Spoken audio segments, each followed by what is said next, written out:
Hola, buenos días. Bienvenidos a todos a FinDev 2023. A continuación va a tener lugar la mesa redonda Desafíos de las empresas de defensa en el nuevo escenario local y global, de 11 a 11:45. Y la mesa redonda será moderada por don Pedro Andrés Fuster González, subdirector general de Inspección, Regulación y Estrategia Industrial de la Defensa. Cuando quiera. Bueno, pues buenos días a todos. Es de nuevo un honor y un placer estar moderando una mesa de empresas de defensa en FeinDev, la tercera feria de FeinDev.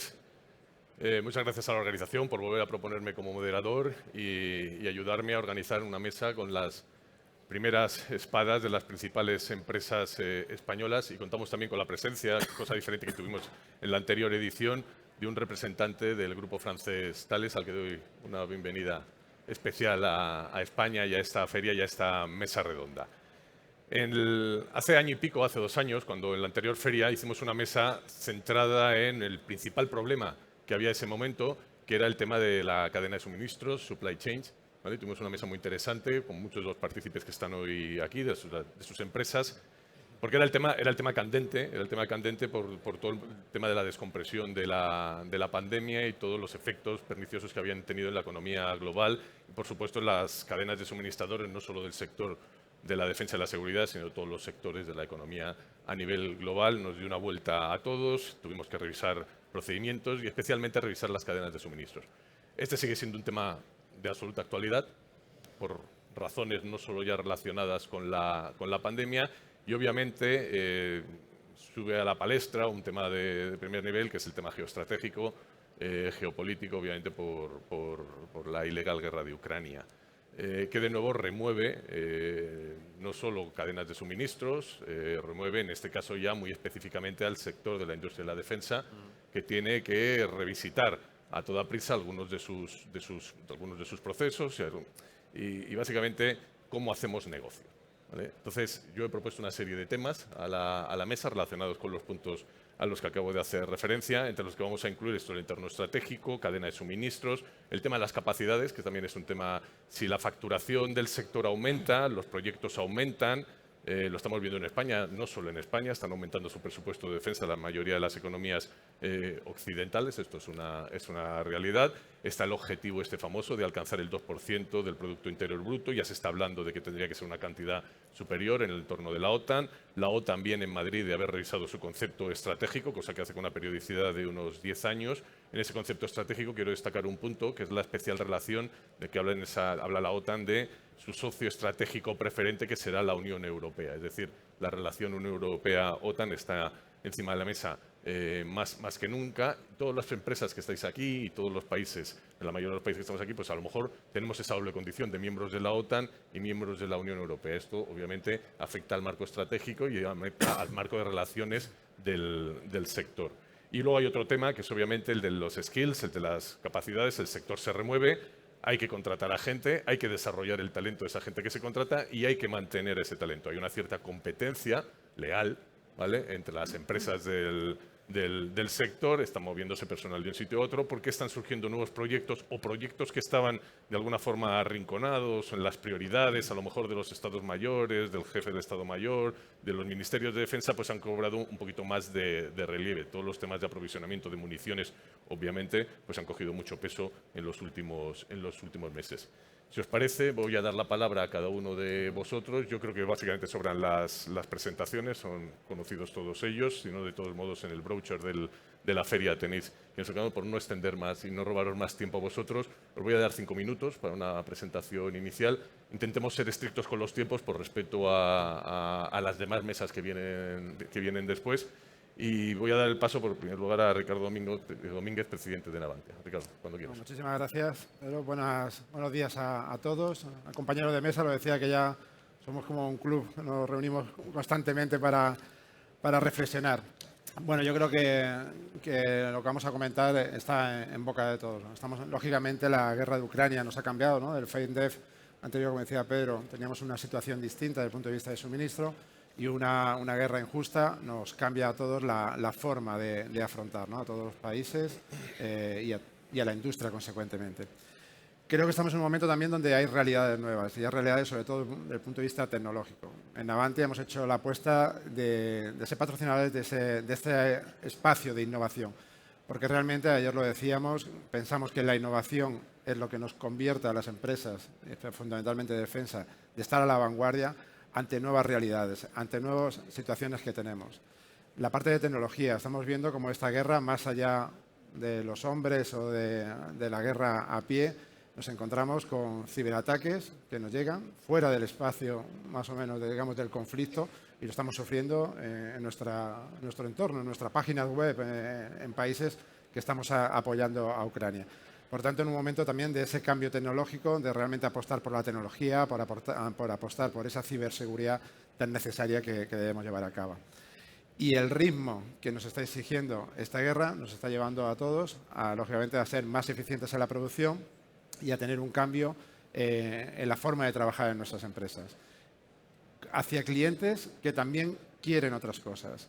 Estamos trabajando con Arabia, por ejemplo, nosotros, que nos pide no solamente el barco, sino todo el sistema integrado, la formación de las tripulaciones y el ciclo de vida de ese barco. Nuevos conceptos, que incluso la Armada Española, ¿no?, en el submarino, nuevos conceptos que entran, afortunadamente, como es el ciclo de vida, en la parte de la industria, ¿no?, en el dar esa cobertura a largo plazo. Y todo apoyado, como digo, con nuevas tecnologías, como puede ser un gemelo digital que nos apoye a la toma de decisiones en el mantenimiento del buque o en su comportamiento en el buque, o en el gemelo digital que nos apoye a las navies, en nuestro caso, a la Armada, en la toma de decisiones desde el punto de vista operacional, bien simplemente navegando o en un momento de conflicto. Por tanto, yo creo que afrontamos un momento de cambios muy acelerados. La tecnología avanza y lo estamos viendo, como nos estamos cuestionando si la inteligencia artificial es buena o es mala o aporta más o menos, pero todo muy acelerado, todo corriendo, nos lleva realmente a tener que aprovechar esas tecnologías, a ser más eficientes. El caso de Navantia, desde el punto de vista de la construcción, con esta fábrica de bloques inteligente que estamos desarrollando en Ferrol, donde nos cambiará los skills, que luego hablaremos desde el punto de vista del talento. A bordo del buque, con sistemas inteligentes, se piden otras capacidades a bordo, o para reducir el número de personas o de tripulación, para ser más eficientes en el barco o en la operación. Por tanto, para mí, momentos disruptivos, momentos de cambios, en el que ayer hablamos de la disrupción de la tecnología, en el que debemos liderar estas disrupciones para estar realmente a la vanguardia de, como hemos visto, amenazas que de la noche a la mañana están presentes en nuestra realidad. Gracias, Ricardo. Damos la palabra al representante de Indra, su presidente Marc Murtra. Marc, por favor. Muchas gracias y buenos días a todo el mundo. Sí, nosotros como lo vemos es que la decisión europea de tener autonomía estratégica lo marca todo. En el momento en que la seguridad vuelve a ser una prioridad y vuelve a haber una concienciación de que sin seguridad no hay nada y que queremos, como europeos, tener autonomía estratégica, eso significa que dentro del perímetro europeo podamos tomar las decisiones que nosotros convengamos en el ámbito de la defensa y la seguridad. Nosotros creemos que eso lo cambia todo. Cambia la necesidad de tener cadenas de suministros fiables, porque de la misma manera que vimos en la emergencia del COVID, ¿qué ocurre cuando la cadena de suministros está fuera de tu perímetro? Pues si hay un país que tiene unas necesidades que tú también tienes y la cadena de suministro está en ese país, pues tu prioridad cae. Y en el ámbito de la defensa y la seguridad, todos sabemos que en el momento que lo necesitas, realmente lo necesitas, y las prisas entonces es demasiado tarde. Lo mismo ocurre con la tecnología. En el momento en que queremos autonomía estratégica, significa que hemos de tener las capacidades tecnológicas como país España y como socio europeo y socio fiable para aportar tecnológicamente en Europa. También significa que se requieren y se requerirán mayores esfuerzos de coordinación, tanto entre países como entre compañías. También estamos viendo, yo diría que para los que somos más del ámbito no es ninguna sorpresa, pero si había algún despistado, que la tecnología es esencial para la seguridad, y lo están comprobando los ucranianos y lo están comprobando los mismos rusos. Por tanto, lo que creemos que hace falta más ambición. Eso significa entender hacia dónde van las curvas tecnológicas de los ámbitos que conocemos, tierra, mar y aire, por ejemplo, y entender hacia dónde van las curvas tecnológicas de los nuevos espacios, tanto el ciberespacio como el ciberespacio. Es un error darle más importancia de la que tienen y es un error darle menos importancia a la que tienen, porque si no, no se es productivo ni se lanzan ni se invierte correctamente. Y además, creemos y creo que vemos todos la mayor importancia que tienen los sistemas cada vez. Lo vemos dentro del ámbito de la defensa y para los que no son tanto del ámbito de la defensa, pues en una industria que es prima hermana, que sería el automóvil. Vemos la importancia de los sistemas en un coche en 1970, en el 2023 y hacia dónde van los automóviles con sistemas de autoconducción que acaban marcando y determinando el resto. Así lo vemos nosotros como empresa española y como sistemista. Hemos de ser ambiciosos, el reto es enorme y también el riesgo. Entendemos que estamos en un momento transformacional y constituyente. Gracias. Muchas gracias, Marc. Paco, tu turno. Pedro. ¿Se me escucha? ¿Me escucháis bien? Sí. Bueno, buenos días a todos. Pedro, compañeros de mesa. Un placer estar con vosotros y con tan distinguida audiencia esta mañana. Yo quería empezar un poco mi intervención, quizá un pelín desde un ángulo un tanto diferente, porque nos pedías los retos de la industria de defensa y creo que es una combinación primero de los retos de la industria global en general y luego en particular de defensa. Como industria todavía nos encontramos con los retos derivados de COVID y de los 2 años y medio tan duros que pasamos en todo lo que se refiere a métodos de trabajo, cómo vamos a organizar el trabajo de nuestra gente internamente, colaborar con otros partners, pero también nos encontramos con unas cadenas de suministro, como habéis mencionado vosotros, que muchas de ellas todavía no se han recuperado del COVID. Luego, además del COVID, hemos entrado en un entorno de hiperinflación. Esa hiperinflación está afectando a los costes de desarrollo, a los costes de producción, que también es un reto para nosotros, y que se une a la transformación digital, de la que vamos a hablar luego, la transformación para un mundo más sostenible, que en el caso de Airbus entra dentro de nuestro propósito, y por supuesto una disrupción continua de todos los mercados, del mercado del espacio, del mercado de la inteligencia artificial, nuevas tecnologías que obviamente rompen todos los métodos de trabajo tradicionales que teníamos hasta ahora. Luego, a todo, digamos, ese ecosistema se ha añadido la guerra de Ucrania, y ahí entro un poco más en el mundo de defensa. Y la guerra de Ucrania, desde nuestro punto de vista, nos ha pillado un poco con una industria que estaba dimensionada para tiempos de paz, y nos hemos encontrado que tenemos que dimensionarnos para tiempos de guerra. ¿Y qué vemos ahí que nos ha faltado? Pues, o que nos sigue faltando. Los tiempos de desarrollo, los plazos de desarrollo de los grandes programas siguen siendo muy largos. Cuando hablamos con nuestros clientes, con los ministerios de defensa, con las Fuerzas Armadas, necesitan capacidades rápido, y los plazos de desarrollo clásicos ya no son compatibles con los nuevos retos y con las nuevas necesidades.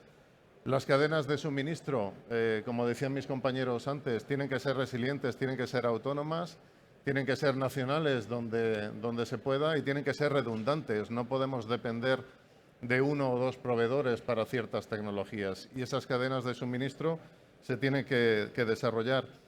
Hemos echado en falta hasta ahora una planificación a largo plazo de la industria de defensa y de planes nacionales de defensa. Desde ese punto de vista, creemos que la recientemente creada Estrategia Industrial de Defensa en España es sin duda un paso adelante que nos lleva en la buena dirección, nos da seguridad, nos da capacidad de planificación para los próximos años, y lo vemos como algo eminentemente positivo. Y luego, otro punto que creemos que falta es una estrategia de defensa europea, que la seguimos echando en falta. Se están dando pasos, pero sin duda nos tenemos que mover en esa dirección. ¿Cómo lo vemos desde Airbus? Obviamente, y cómo queremos contribuir, seguir colaborando, como lo hemos hecho todos estos años, con nuestras Fuerzas Armadas, Ministerios de Defensa, no solo en España, sino a nivel europeo. liderar esos grandes proyectos, tener la ambición de ser tractores de la cadena de suministro. A día de hoy, cerca del 80%, 75-80% del valor que generamos se traduce completamente en nuestra cadena de suministro y creemos que gracias a esos grandes programas, Eurodrone, FCAS y otros que vendrán, seremos capaces de traducir todo eso en tecnología para la cadena de suministro y tener programas nacionales fuertes como puede ser SIRTAP, que si Dios quiere será tractor de desarrollos tecnológicos nacionales. Así es un poco como lo vemos, Pedro. Muchas gracias. Juan, tu turno. Santa Bárbara. Muchas gracias, Pedro. Muchas gracias por la oportunidad de estar aquí.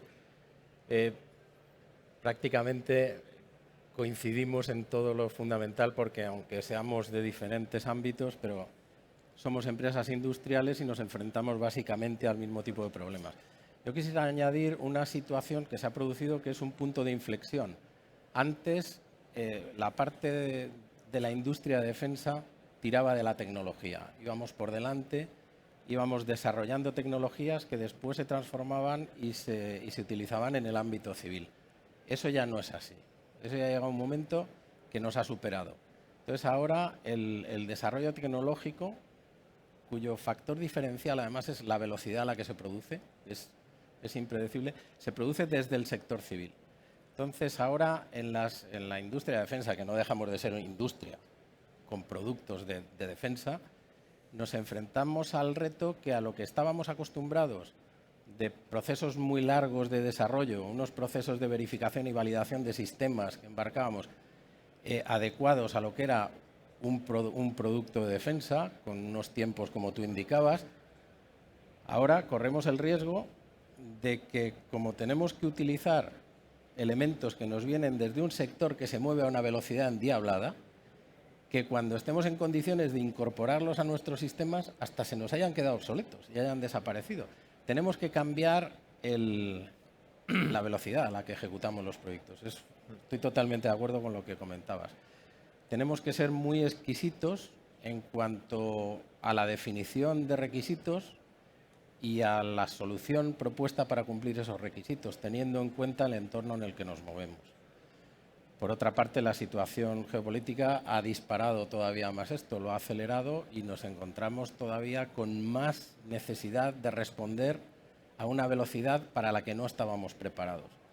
Eso nos exige entrar, ya lo habéis comentado, en unos procesos absolutamente necesarios de digitalización de nuestros productos, pero de digitalización de nuestros procesos de producción, para poder ser más ágiles y más eficientes y afrontar lo que nos está demandando el mercado.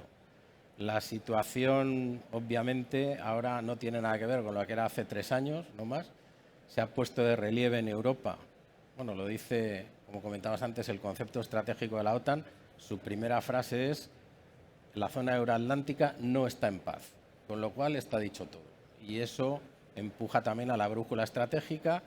En la búsqueda de esa soberanía tecnológica en Europa, tenemos que ser capaces de defendernos y de asegurar por nosotros mismos pues, nuestra libertad y nuestro modo de vida.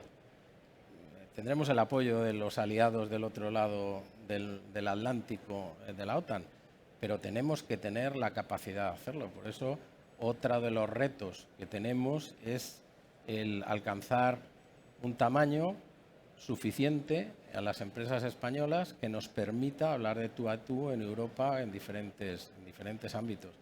Hay una cosa que lo que hagamos además localmente lo tenemos que hacer, pero con una mirada global, porque no podemos quedarnos en nuestro ámbito local. O sea, tenemos que ser suficientemente ambiciosos para pensar que podemos llegar más allá y que nuestra obligación es hacerlo.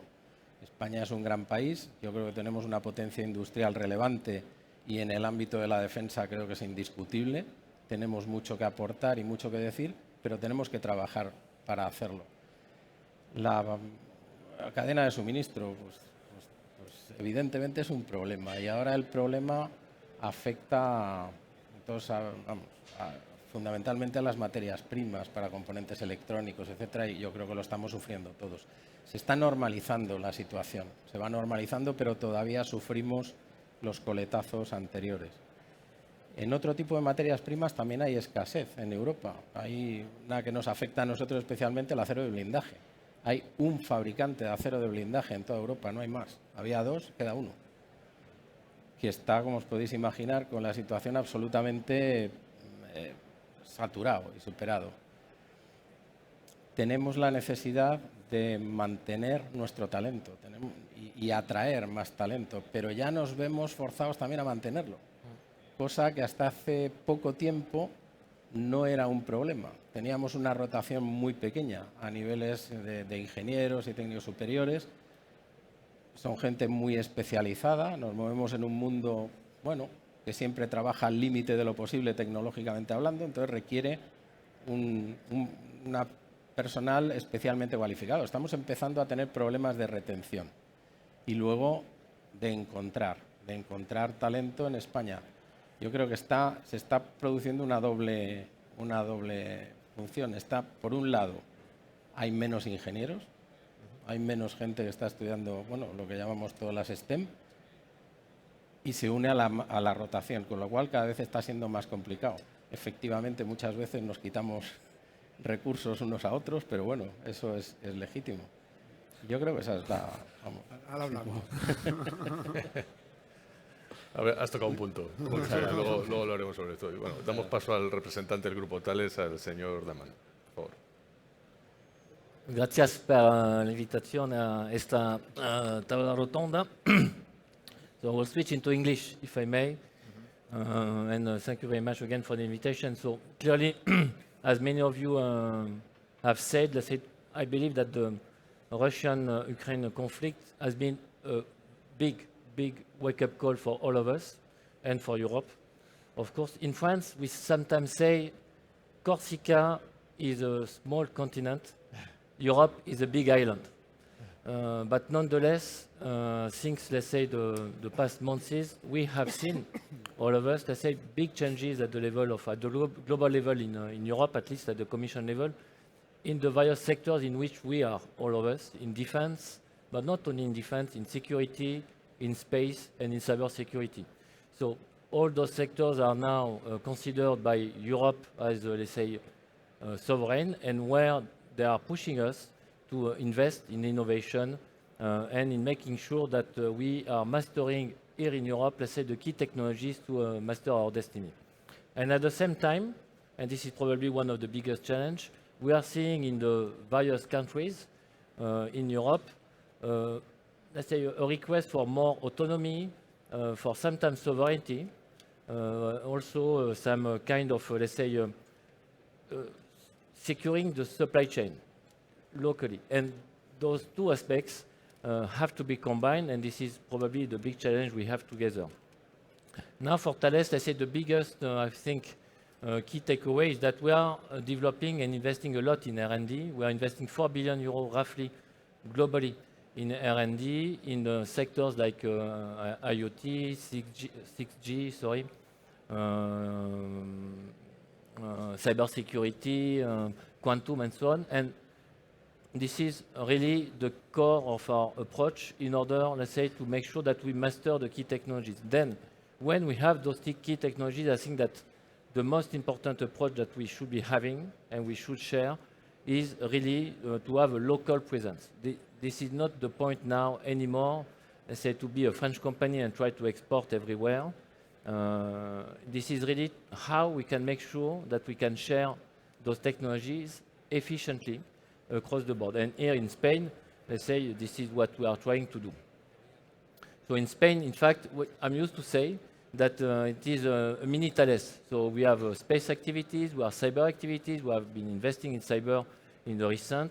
We are having, for historical reasons, also defense activities and digital identity and security activities.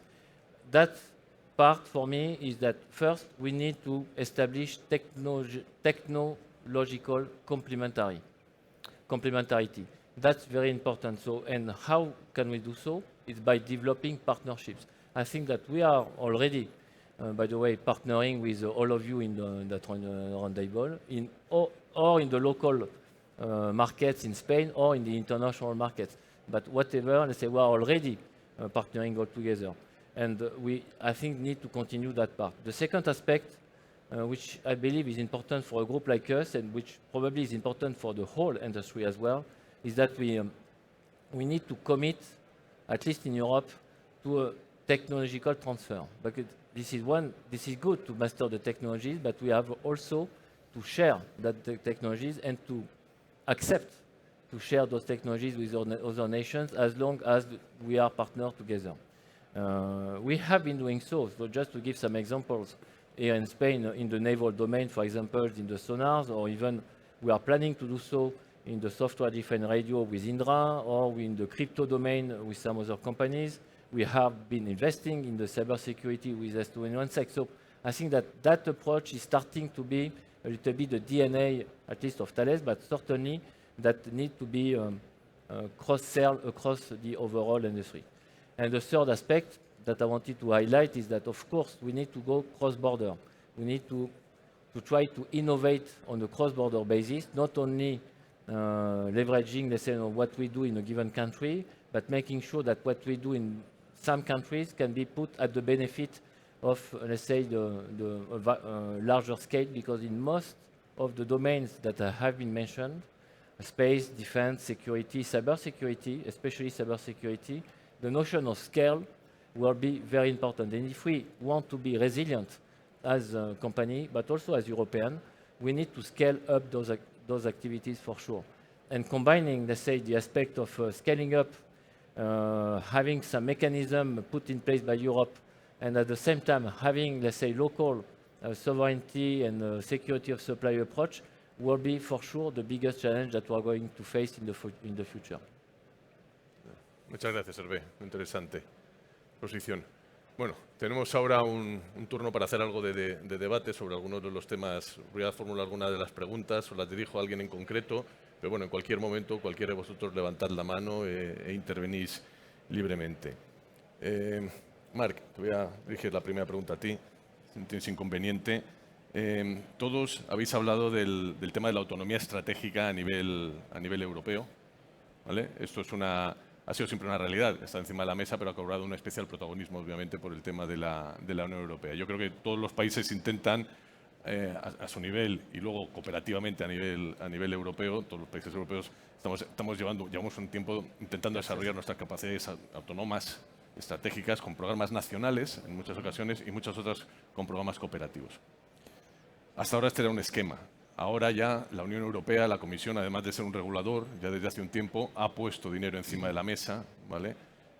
Para programas específicos donde pide precisamente lo que está destacando Hervé, el partenariado entre empresas europeas de distintos niveles. Siempre con muchos de vosotros, o todos, lideráis o participáis en programas europeos. ¿Creéis que es suficiente que estos programas europeos sustituirán la necesaria inversión estatal nacional que ha habido hasta ahora, o son complementarias y en todo caso se van a requerir siempre, como decías tú, Paco, programas nacionales específicos como el SIRTAP, el que citabas? Marc. Vale. ¿No? Esto es un poco como cuando te preguntan ¿qué tal estás? Dices, bueno, la respuesta corta es bien y la respuesta larga es un poco más compleja, ¿no? Entonces, la respuesta corta es coordinación. Habrá, tal y como lo entiendo yo, o tal y como creo o creemos que las fuerzas nos llevan, es coordinación en los grandes programas estratégicos, por ejemplo, en plataformas aéreas, lo estamos viendo en el FCAS, y me imagino que, vista la heterogeneidad y la cantidad de plataformas que tenemos en Europa comparado con la cantidad de plataformas que hay en los Estados Unidos o China y nuestra capacidad de inversión, todo apunta a que desde un punto de vista de racionalidad económica y de desarrollo tecnológico es que va a haber mayor coordinación en las grandes plataformas. A la vez, hay muchos elementos más allá de las grandes plataformas que va a tener sentido que se mantenga, pues, la capacidad de las diferentes naciones, y en cualquier caso, para desarrollar plataformas a nivel europeo significa que eso nos lleva a ámbitos de especialización.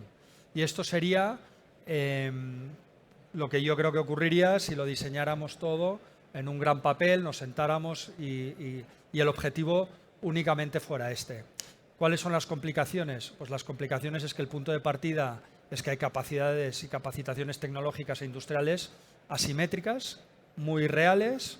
La realidad es que el que tiene la capacidad, pues ceder partes de sus capacidades para que las desarrollen otros países, con el riesgo que eso supone, pues si luego hay una asimetría de intereses o si luego no se cumplen los compromisos, no a 3 años vista, 5 años vista, que esos son más fáciles de asegurarse, sino a 10, 15, 20 años vista, lo complica todo mucho, ¿vale?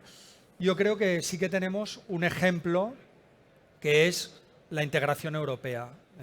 ¿La integración europea es perfecta? Jaja, no es perfecta. ¿La integración europea ha avanzado? Ha avanzado. ¿Ha avanzado más de lo que se preveía posible? Sí. ¿Ha avanzado menos de lo que muchos europeístas creerían? Sí. Entonces, yo diría que la respuesta es mayor coordinación en los grandes programas complejos, caros y difíciles, capacidades en cada uno de los países que aspiran a tener pues esas capacidades, y eso incluye a España, que es un gran país con grandes capacidades, y la realidad que nos vamos a encontrar va a ser difícil, porque sin seguridad no hay nada, pero hay más cosas, no solo hay seguridad. Muy bien. ¿Alguien quiere añadir algo? ¿Alguno de vosotros? Yo totalmente de acuerdo con lo que dice Marc, totalmente de acuerdo en la colaboración europea. Yo creo que las herramientas que nos pone la Comisión encima de la mesa nos sirve para hacer grandes desarrollos, y nosotros estamos con la patrulla la European Patrol Corvette con competidores nuestros normales, ¿no? Como Fincantieri o Naval Group. Pero sí creo que nos toca, y a los que estamos aquí fundamentalmente por tractores, un trabajo importante, que es, lógicamente, desarrollos tecnológicos que se tienen que quedar en España. O sea, la industria de defensa, por mucho que seamos europeos, también tiene que gravitar en España. Tenemos que hacer desarrollos, tenemos que hacer inversión en I+D, desarrollar industria en España, desarrollos tecnológicos en España, no solamente para nosotros, sino para comercializar o exportar hacia todo el mundo, pero no que por un desarrollo europeo deslocalicemos, digamos, determinado desarrollo, determinadas capacidades que debemos tener en nuestro país. Ese es un buen punto. Si no, Chris, David.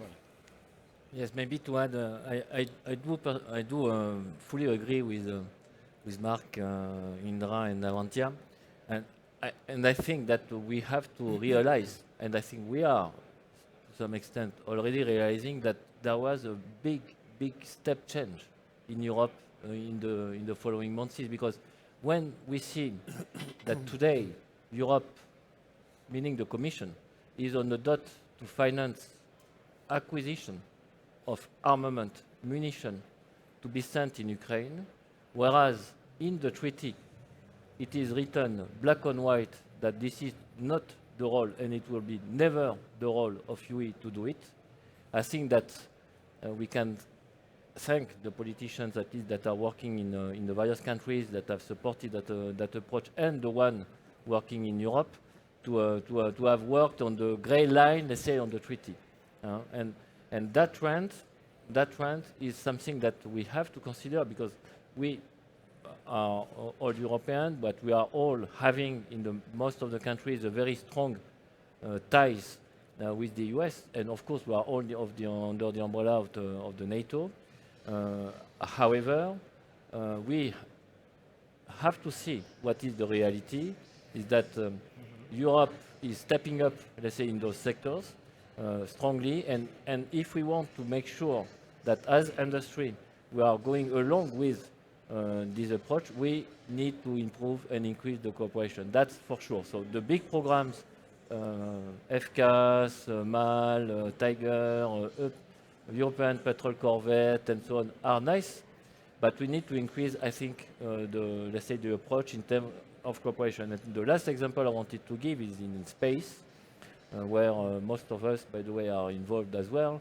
When we see what has been done, again, by UE, by deciding to launch a European sovereign constellation in order to make sure that Europe nations are able to have, let's say, some secure communication across Europe for various applications, IRIS² constellation, the so-called IRIS² constellation, and how we have been able, as an industry, let's say, to to make sure that we are providing an answer to Europe, associating Airbus, Hispasat in Spain, Hispasat, Eutelsat, I will not name all of them, but all the other Thales, Arianespace, so everybody together to provide the right answer to Europe.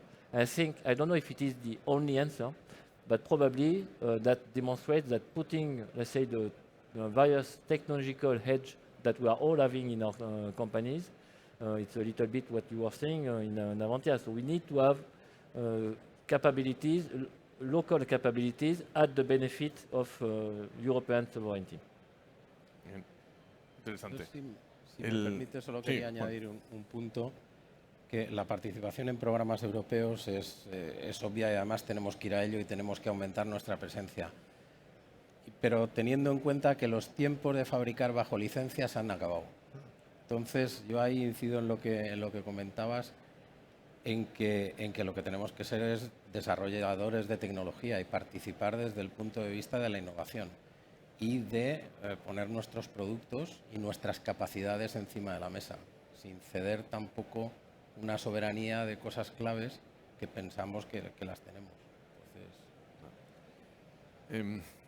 Paco, relacionado con un aspecto que has destacado tú, el de la transformación digital, todos habéis hablado de eso, la influencia de nuevas tecnologías en los procesos y sobre todo, y es algo que también habéis hecho una referencia a todos, los tiempos.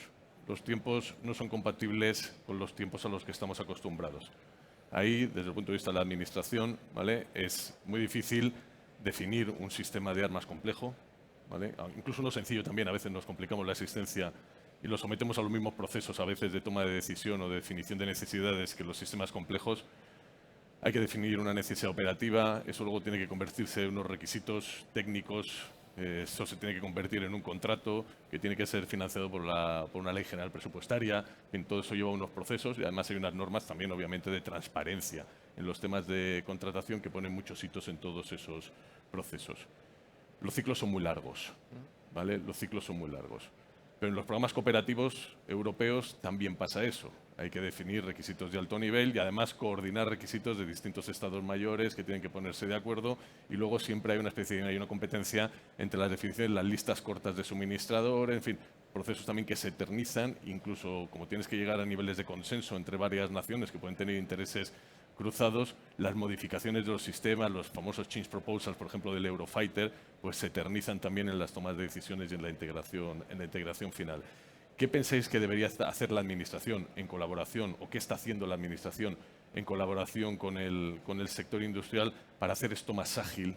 ¿Vale? Lo estamos viendo en el mundo del ciber, se está buscando fórmulas de definición y de contratación diferentes a lo que estamos acostumbrados en la de los grandes sistemas. ¿Pero creéis que se podría hacer algo adicional? ¿La Unión Europea lo tiene de alguna forma orientado? ¿O vosotros como empresa que sois multinacional y con experiencia en varios países, qué estáis viendo también en otros países?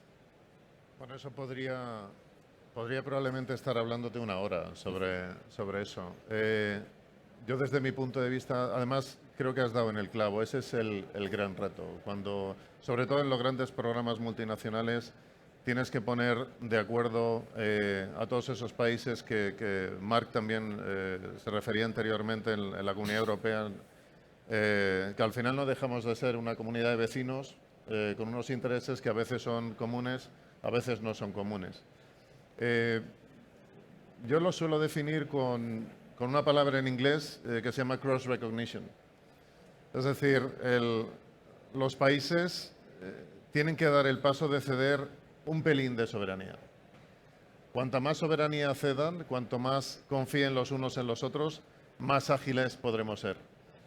Yo he participado en procesos de certificación, en programas multinacionales, donde hemos tenido que certificar soluciones con los países individualmente, aunque fuera un programa meramente común. Entonces, eso alarga mucho los procesos. Yo soy optimista. En los nuevos programas, los requerimientos, los plazos se están acortando, pero estamos muy lejos de donde deberíamos estar.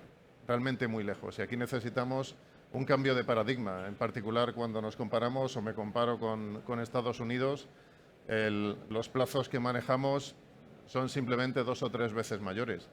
Entonces yo creo que si realmente como Europa queremos llegar a una cota diferente, tenemos que ceder soberanía, tenemos que trabajar en la colaboración que mencionábamos antes de manera mucho más estrecha. Los procesos esos de licitación a los que tú hacías referencia, gestión de requerimientos, no podemos estar 2 años para definir requerimientos. Es imposible. Es incompatible con las necesidades de las Fuerzas Armadas. Entonces, es absolutamente imperativo que encontremos otras formas de trabajar. Yo creo que ahí la industria tenemos mucho que hacer. Desde el punto de vista tecnológico, nuevas formas de trabajo, pero también cogiendo el papel de líder a la hora de proponer soluciones, en lugar de esperar a que los requerimientos vengan, ser capaces de proponer soluciones operativas que solucionen los problemas de nuestras Fuerzas Armadas en un modo más de codiseño y co-creación. Yo creo que esa puede ser una de las vías. Es una línea muy interesante. ¿Alguien quiere añadir algo al respecto? Marc. Yo voy a añadir una reflexión muy genérica para evitar líos.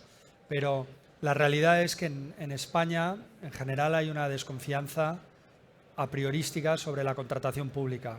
Y esto añade muchas capas de control de muchos tipos. Y esto a veces no es compatible con la agilidad tecnológica. Y esa es una realidad. Y entonces eso significa que si queremos más retorno vamos a tener que asumir más riesgos y confiar más en las estructuras y hacer los controles a posteriori, tal y como lo veo yo, o como mínimo en uno de los ángulos. La realidad tecnológica que me dice mi experiencia profesional es que en los Estados Unidos, y es un topicazo, pero que es algo que yo he vivido y muchos han vivido, hay mayor tolerancia a que las cosas no vayan bien, a cambio que las cosas que van bien vayan muy bien, ¿no? Esto es un poco, al cazador exitoso lo mides por cuántos conejos caza o por cuántos disparos falla. Entonces, si queremos avanzar en los resultados, en la agilidad, la realidad es que toda la cadena va a tener que asumir más riesgos. Si se hace bien, el riesgo va con el retorno. Pero entonces vamos a tener que ser capaces de absorber o fallos o errores o incluso actuaciones pues que no sean óptimas en algún momento y que se tenga que actuar.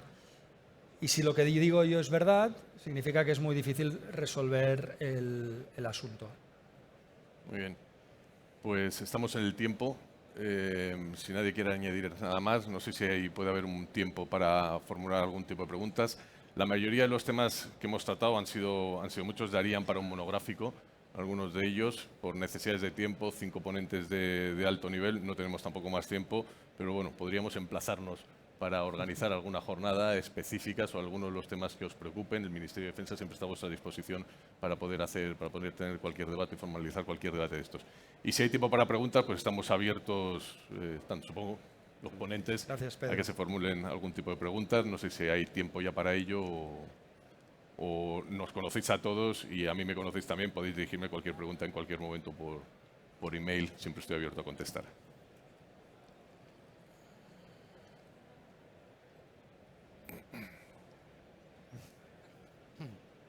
Gracias.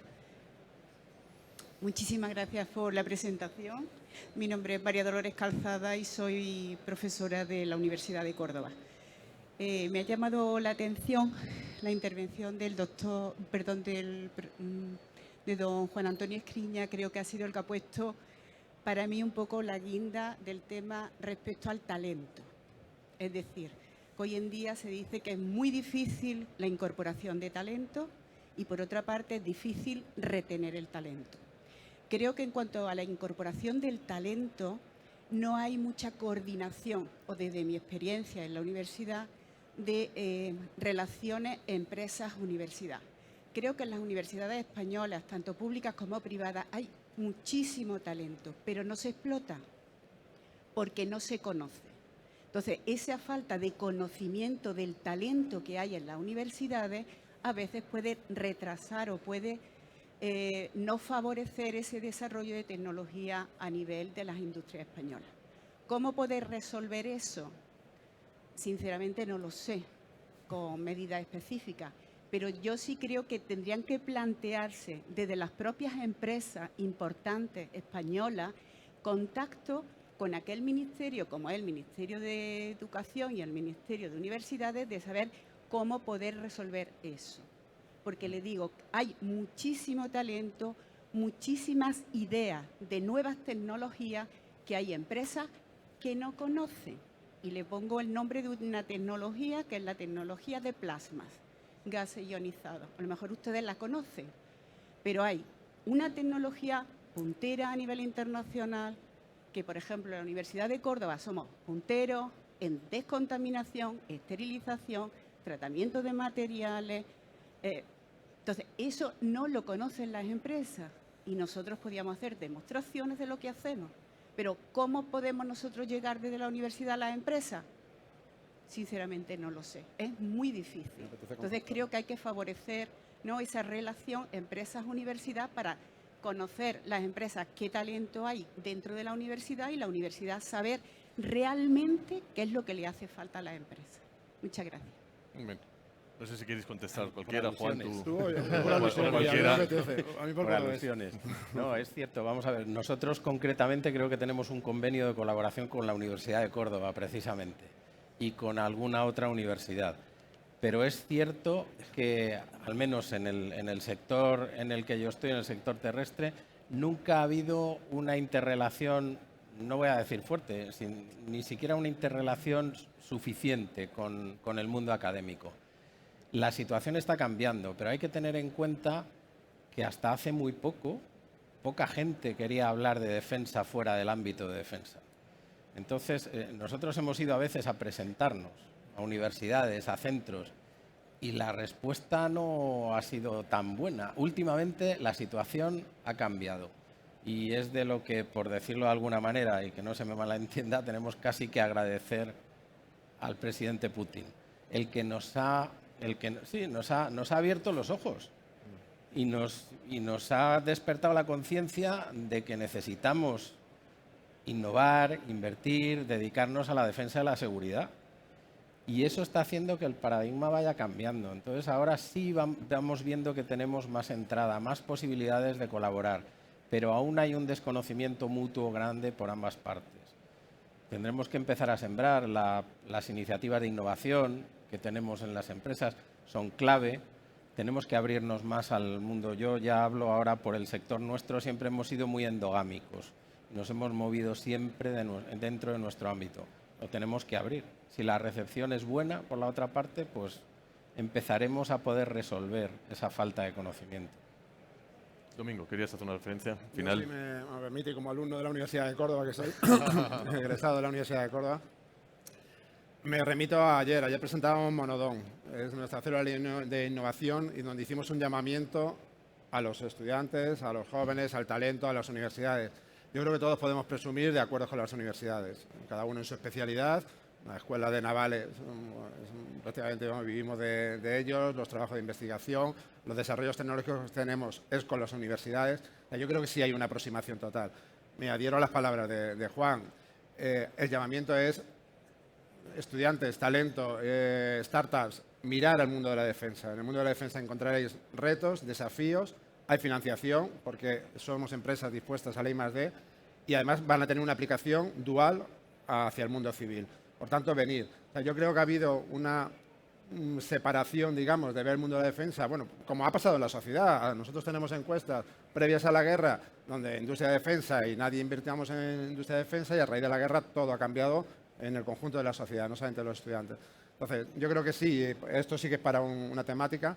Nos queda retener ese talento, llamar al talento, retenerlo, pero sí me quedo también, perdón, que el vínculo con la universidad creo que sí es muy estrecho, muy estrecho por parte de la empresa. No, yo puedo poner un montón de ejemplos, y si vamos al stand le enseño todos los desarrollos que tenemos con universidades, lógicamente del ámbito, en mi caso, naval. O sea, no, con Córdoba me encantaría, como que vengo de allí, pero tenemos un problema de cauce en el Guadalquivir.